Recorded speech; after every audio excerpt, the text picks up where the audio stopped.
Et pour clôturer la saison 2012, direction l'Espagne et plus particulièrement la Catalogne. Le rallye est basé à Salou. C'est la seule épreuve mixte du calendrier. La première journée se déroule sur terre.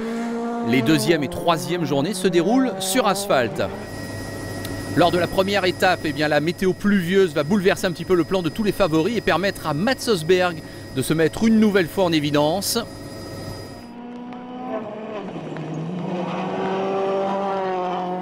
Tandis que Thierry Neuville et Peter Solberg vont une nouvelle fois jouer de malchance. Alors on commence par Thierry Neuville.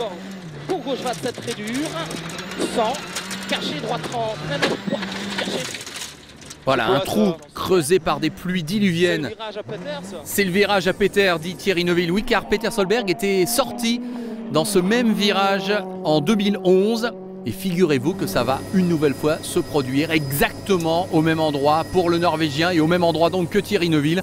Vraiment le virage maudit pour ces deux pilotes.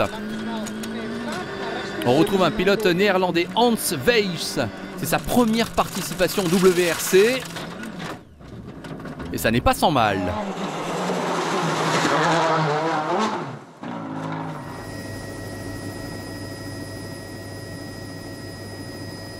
Et oui, les conditions météo de cette première journée coûtent cher à beaucoup de monde. On a vu donc Neuville, Solberg, voici maintenant aussi Novikov, Atkinson, Dani Sordo et même Andreas Mikkelsen qui vont partir à la faute. Incroyable hécatombe. Du coup, le leader de ce rallye, eh bien, c'est Mats Østberg. Oui, sauf que les deuxième et troisième journées, on vous l'a dit, se déroulent sur asphalte. Et on se doute bien que malgré ses 27 secondes d'avance donc sur Sébastien Loeb, Mats Østberg aura du mal à résister aux Français. En plus, il est sorti. Ça va lui coûter un petit peu cher quand même cette histoire. Et à la fin, Mats Østberg se classera quatrième de ce dernier rallye de la saison. Sébastien Loeb du coup récupère la première place. Mais attention, Latvala est relativement toujours dangereux, deuxième.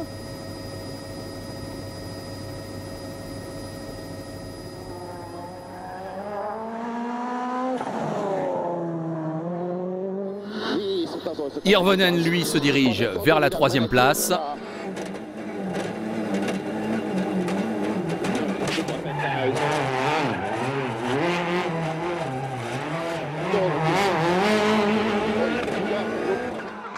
Voilà, soyez rassurés, les pilotes avaient comme obligation de faire 2 tours autour de ce carrefour.